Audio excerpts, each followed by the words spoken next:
The lack of workers is hitting services designed to save lives. Plus, the fight to find out why a state-of-the-art 911 system keeps going down. But first, masks are back, at least in state buildings, as the Delta variant fills Kansas hospitals. What does this mean for you? That's what we're talking about right now on Kansas Week.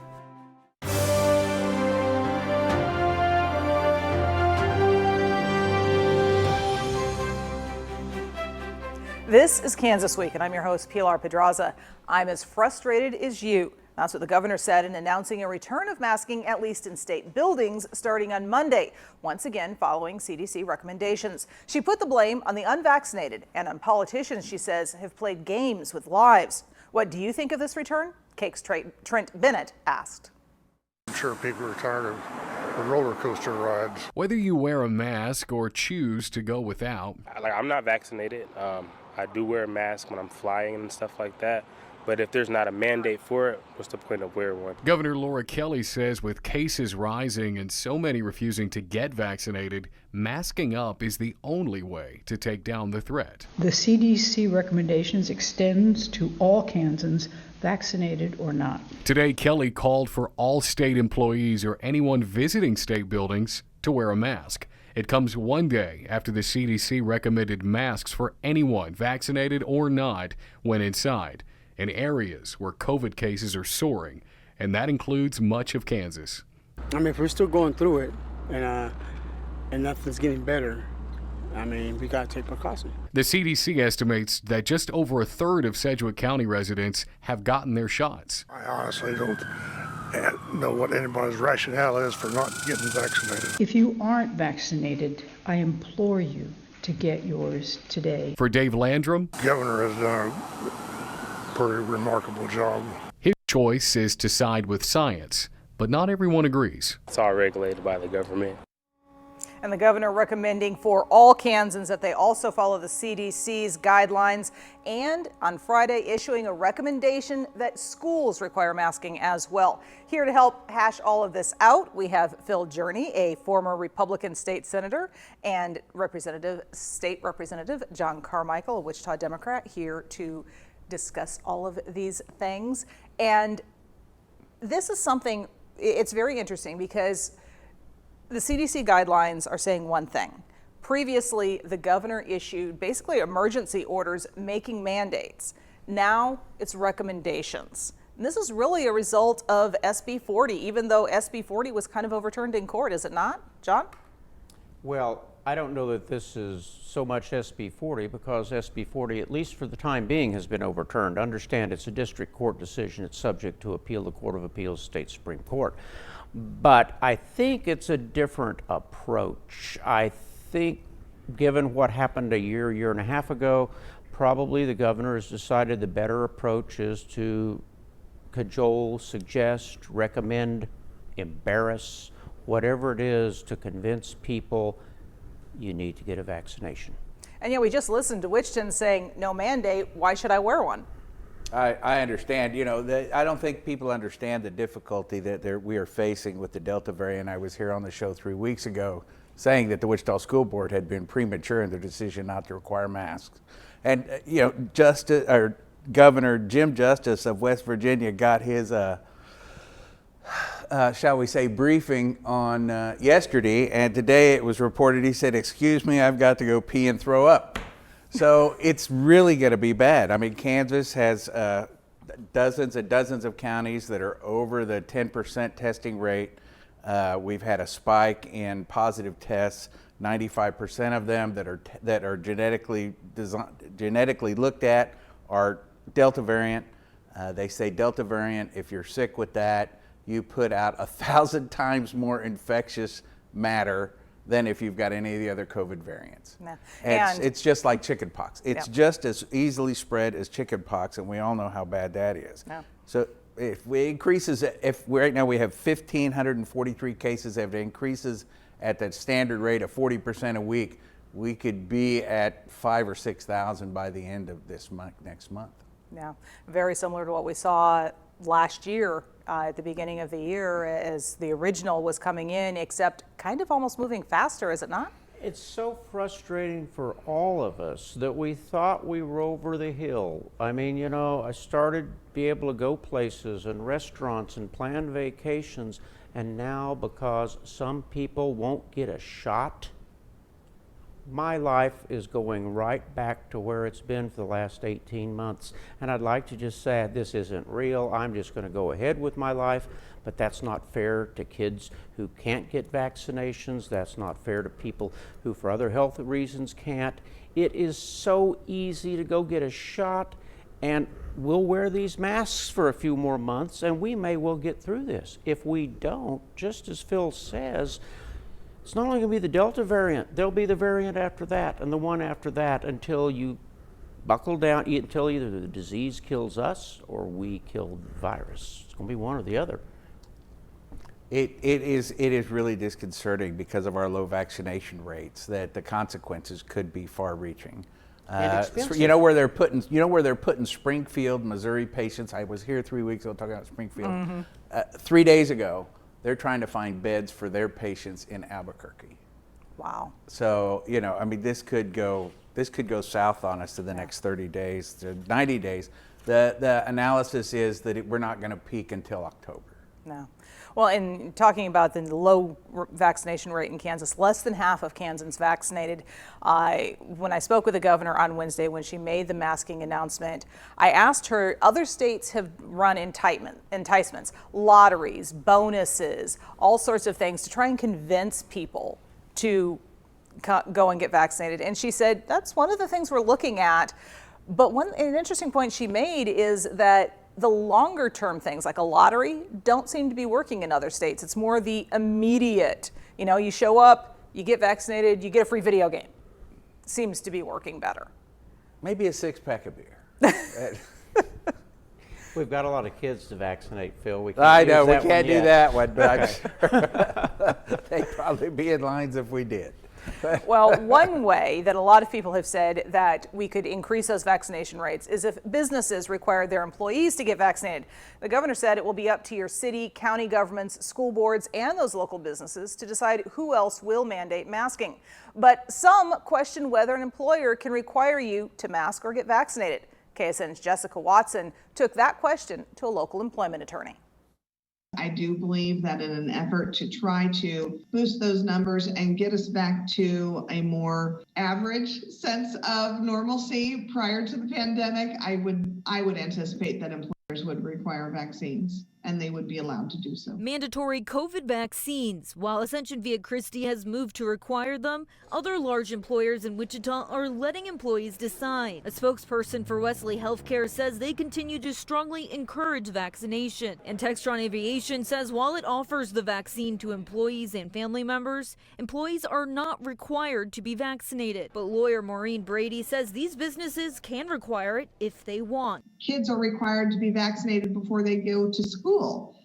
Babies are vaccinated when they are born for certain illnesses, and that includes polio and smallpox and all of those types of things that have been big pandemics throughout history. Brady says since she specializes in wrongful medical disclosures, she's been getting many calls for legal advice throughout the pandemic. But overall, in a government state of emergency, there is a lot that can be done for public safety. Employers can be allowed to do that, but ultimately employers and agencies and governments have been allowed to require vaccines in all types of situations. Okay, you're both lawyers, and I'm very interested in your perspectives on this question. And Phil, it sounded to me like you had some thoughts you wanted to share on that. You know, Kansas has long been an employment at will state. Employment is a choice between the employer and the employee, and you know, I would think that there would be a rational basis for that requirement, particularly in areas where it's like public schools or jails or hospitals or it's probably above my pay grade since I'm not on the Kansas Supreme Court and I don't have that case in front of me. I'm going to defer to the other lawyer to give us a little more insight. Well, I do know that when I was a teacher, I was required to get a TB test and to have my tetanus vaccines up to date. And as a matter of fact, Phil and I agree. And I know that's hard for us to come here and keep agreeing, Phil, but seriously. Once in a while he does see the light. Amen, brother. But I practiced in this area of the law long before COVID, and as Phil says, it's an employment at will state. The employer can set the terms, conditions of employment, and if you don't like it, you go to work somewhere else, except in a collective bargaining circumstance where you're covered by a union contract or in some types of public employment. But bottom line, as a business owner myself, I really think that I ought to have the right to say, you're going to get a shot, we're going to wear masks, because employee absenteeism is important and expensive to my business, if for no other reason.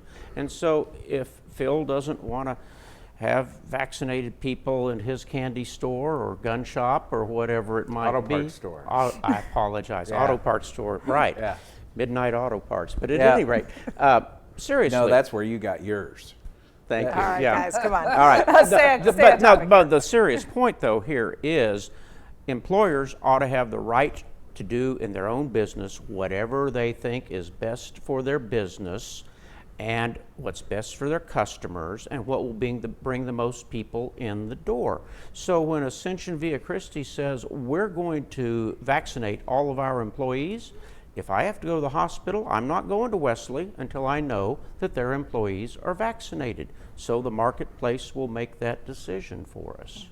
Well, I know that in the last legislative session, there was at least one bill introduced to try to make it illegal for businesses to mandate vaccines, et cetera. It didn't go very far, very fast. Do you think that it's that history of employment at will here in the state that was kind of the reason for that? I'm not sure really what all of the reasoning was for, frankly, why the bill didn't catch more traction with my right-wing colleagues. We hear all the time from folks who are described as anti-vaxxers, and many of these folks really sincerely believe what they say, and they become a powerful lobby simply because there's a number of people who are vocal about it. But I don't know why vaccine passports or why prohibitions on requiring vaccine, why those bills didn't catch more traction. I'm on the Judiciary Committee. Those are the kinds of bills that we see. But quite frankly, I think they got buried in the Emergency Management Act changes, the desire by some people who are running for Attorney General to grandstand on some issues, and they got all wrapped up showboating on those issues. The session ran out, and we never got to some things that would have been really bad ideas. All right. Any response before I move on? You know, I think that sometimes people have to do what they think is best, regardless of what their districts say. You know, I can remember being on Public Health and Welfare Committee and having anti-vaxxers there, and Anthony Hansley sitting there standing with them, standing up there with them. And so, you know, this sword cuts both ways through both parties. So, you know, it's not necessarily an R or a D. It's about superstition versus science. All right. Well, that's not the only thing we've got to talk about today. So if you get sick and need a quick lift to the hospital, you expect an ambulance to be just a phone call away. But this last weekend, that wasn't the case here in Sedgwick County, for a couple of hours at least. Now the county is trying to figure out why and who's to blame. Sedgwick County 911, what city's your emergency in? It's an answer we've come to rely on to what could be the most important call of our lives. Yet it's an answer that was missing for about 2 hours Sunday morning. People in the Wichita area were listening to a recording that said no dispatcher is available, when in fact there was a room full of dispatchers available. The Kansas 911 Coordinating Council says the outage began at 12:30 Sunday morning. Alora Forshee, director of Sedgwick County's Emergency Communications, says her operators realized something was wrong around 2:30. They thought it was a slower night, and they started to pick up on that right about the time they got a call from a hospital provider that said, hey, we've been trying to call you guys, we're not getting through. While AT&T's maintenance included 45 different dispatch centers, the Coordinating Council says it looks like only 2 of the largest, Sedgwick and Shawnee counties, actually saw outages. Do I want somebody out there that needs help that's not getting through? The thought is honestly sickening. It's a very physical reaction to it. A state representative, John Carmichael, who serves on that coordinating council, fully blames AT&T. This is the third major outage that we have had within the same number of years. And every time AT&T has been implicated in what happened, I'm not in the mood to be complacent about this anymore, and I suspect that my colleagues aren't either. Yet he doesn't see the state ending its contract with the company. In all likelihood, they are the only provider that has the technical capability, certainly the technical capability in Kansas, to stand up and maintain this system. Now, later on, Laura Forshee in the week was able to tell us that one thing they figured out is some calls were making it through. That's why they didn't notice that there was an outage very quickly.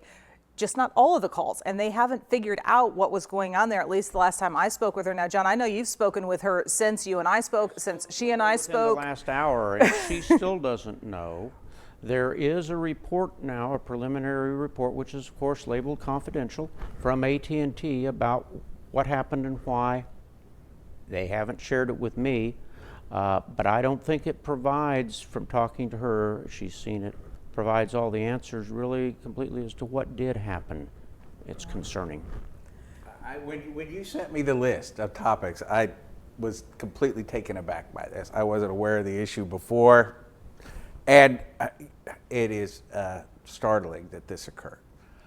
It is probably part of our modern age because we all look at the magic boxes and don't understand how they work.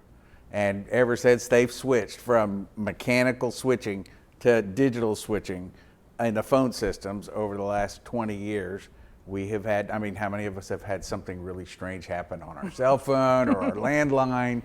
And you know, it may be software, it could be some little transistor just gave up the ghost in a microchip. Oh, I can tell you probably pretty certain what happened, but the specifics of this incident is not what we should focus on. It's the fact that it's happened 4 times, and that we're not seeing top-level review by the technology people at AT&T to diagnose the problems before they happen. We are being reactive instead of proactive, and that's what crashed Columbia and the Challenger. These are becoming in-family events. They just happened. Nobody died this time. We'll just keep doing it the way we do it. There are sheriffs and public safety people that I've been in touch with from all over the state over the past 2 or 3 days that are absolutely at their wits' end about this. And I don't think that just saying we fixed the particular problem is going to be a sufficient answer for people anymore. So how do we take a company that perhaps is the only one that can provide the service and hold their feet to the fire to find out how to make those fixes? I want to make it clear, I think they do in fact have the best technology in the world. We do have one of the most advanced 911 systems in the country, but that may be part of the problem. It's just, you know, when Windows 11 comes out, do you want to be the person who loads it the first day, or do you want to wait? Well, Kansas has been at the forefront, and AT&T uses us certainly to sell other states on the system. Maybe they use us as a test bed. I'm not saying get rid of AT&T because they've got the technology and the ability. But what we've got to do is we've got to demand more of them to explain to us what they are doing to keep this from happening again. Well, we're going to keep following that and find out what happens. I want you to, please. All right. And we've all heard of the worker shortage and seen its effect from local rescue TV stations. But have you thought about what that shortage means for mental health safety? KAKE's Morgan Mobley takes a look at how a lack of workers is impacting Sedgwick County's ComCare program.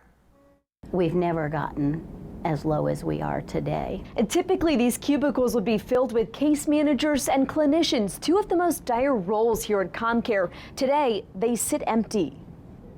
So what happens when we don't have them?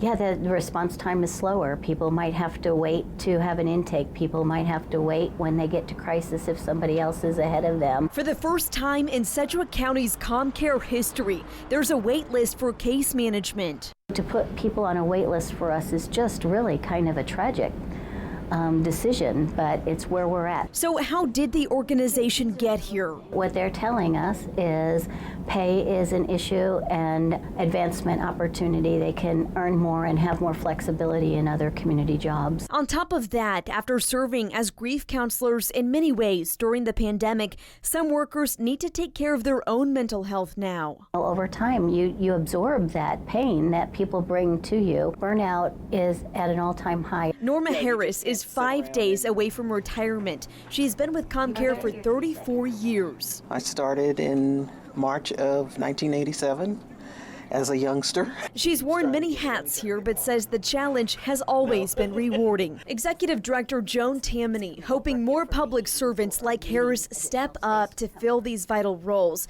but she worries about the crisis at hand if they don't. They're going to wind up in the emergency room, they're going to have a law enforcement contact, they're going to wind up in our crisis program, or worst case scenario, somebody could wind up taking their own life through suicide.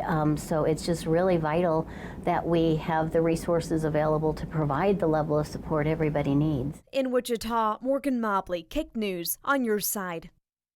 It's about more than just pay. We hear that over and over again. Alora Forshee, going back to the previous story, made a similar pitch to the Sedgwick County Commission about shortages they have in her department. How do we fight back? How do we provide those extra benefits, extra services that employees need so that we can secure these vital services? Go ahead, Phil. I'll be glad to. You know, and we're going to talk about KDOC soon too. The problems that we have are exacerbated by the economic circumstances that we have in this town. For example, Monday, the prohibition against prosecuting evictions and foreclosures is gone. And that destabilizes families and people, and they get stressed and they need help. And, you know, obviously the services are deficient, not going to be able to meet, they can't meet the current challenge. And I think the challenge is much greater now than it was just 2 years ago. And I'm sure that it's hard to get somebody in there because the caseload's so high that the stress levels are high, and sometimes people can't take it no matter how much you pay them. Yeah. And so, you know, it's about long-term planning and getting people in the pipeline and getting the education and getting them into that chair and into that job and provide them a working environment that makes them want to go to work and help people every day rather than try to figure out how to just survive till 5. You know, many years ago, and for very good reason, we moved to a community treatment type model as opposed to the traditional state mental hospital, if you will, and isolating people. It's the right thing to do. As we have economic circumstances, pandemics, etc., there's more and more need for mental health services. This doesn't, though, come as any surprise to us. We've been talking about this, I know, in the Corrections Committee for the past 4, 5, 6 years, probably when you were on Health and Human Services, that we knew this was coming, that not enough people are being trained or choosing to enter counseling-type professions while the need continues to expand exponentially. We've got to make it a better job. We've got to devote more resources to bringing people up to do the job. But meanwhile, how do we deal with the crisis that we're in? When you call an ambulance for someone having a mental health crisis, and you wait and you wait and you wait, and then when they wait and wait and wait for services, bad things are going to happen. Not only suicide, but bad behavior. You guys both mentioned the Corrections Department, so we're going to take a look at that situation real quick. Rebecca Chung from the KSN Capitol Bureau shows us what's going on there. Finding workers has been an ongoing issue with jobs opening back up. And for Kansas correctional facilities, this can take a real toll as prison staff try to adapt. It's the same thing that every employer is facing right now, whether that's the restaurant industry or the manufacturing industry. State corrections officials in Kansas are calling it a unique time for employees and employers as they try to find workers. It's just really an employee-centered job market right now instead of an employer-centered job market. Kansas prisons took a major hit when the coronavirus pandemic began, seeing the number of open positions rapidly pick up this year. But we were 71 vacant uniformed officers a year ago. We're approaching 300 today, which is about 13% of our uniformed staff. Officials say less workers means cutting down activities for prisoners and longer hours for people on staff as they try to adjust to the changes. In 2 of our facilities right now, we've gone to 12-hour shifts instead of our standard 8-hour shifts. So it definitely does make it more complex. State officials say the majority of openings are currently in positions for corrections officers, but it also ranges all the way to maintenance staff. Right now, they're encouraging more people to apply as they try to look for workers. At the Capitol, I'm Rebecca Chung. Now, not too long ago, the Department of Corrections situation with prisons was in a state of emergency. Are we in danger of returning to that status because of the high number of openings there now, do you think? You know, if you were working 60 hours a week there, you might think twice too. Oh, I would. The reality is that, you know, the legislature gave them a big pay increase and it didn't seem to help very much with the employee numbers. A little bit. For a little while. COVID hit. The economy expanded and improved. Other jobs started paying more once again, and so we're chasing a moving target. I don't doubt that every employer is facing problems. I know I am, and I'm sure KDOC is too. You know, they have more openings than just prison guards too. They need corrections officers, they need parole officers, they need staff in Topeka. It's all across the Kansas governmental. And I think local government too is facing the same kind of challenges when it comes to county or cities. Yeah. Well, I know that first under Governor Collier and then expanded under Governor Kelly, there has been an increase in certain benefits, especially things like parental leave, et cetera, in an effort to kind of make up for some of those differences. Do we see more of that coming? I know one of the biggest issues across the state is the lack of child care. Are we going to start seeing perhaps government child care centers for government employees? I think we have to think outside the box, you know, because the box is just too small right now. And whether, you know, I don't know what they're going to decide to do and what they can afford to do, because every time we increase benefits or do something like that, it puts greater demand on revenue, and then that demands more taxes. And we know nobody likes voting for a tax increase. Well, almost nobody, but. I don't think anybody likes it. Yeah. Well, yeah, Bill Clinton said he didn't pay enough in taxes. I don't know about you, Phil. But seriously, it is a problem, and the answers are not easy. Yeah. They're not. All right. No. Well, and that means we're not going to find them here today because we are out of time. Phil, John, thank you so much for joining me this week. I've enjoyed our discussion. I'd also like to thank our media partners at the Wichita Eagle, KSN News, and Cake News for sharing their materials with us. I hope you've enjoyed our discussion as well. We'd love to continue it with you on social media. Just look for Pilar Pedraza TV or PBS Kansas on Facebook, Twitter, or Instagram. For now, stay safe and have a great week.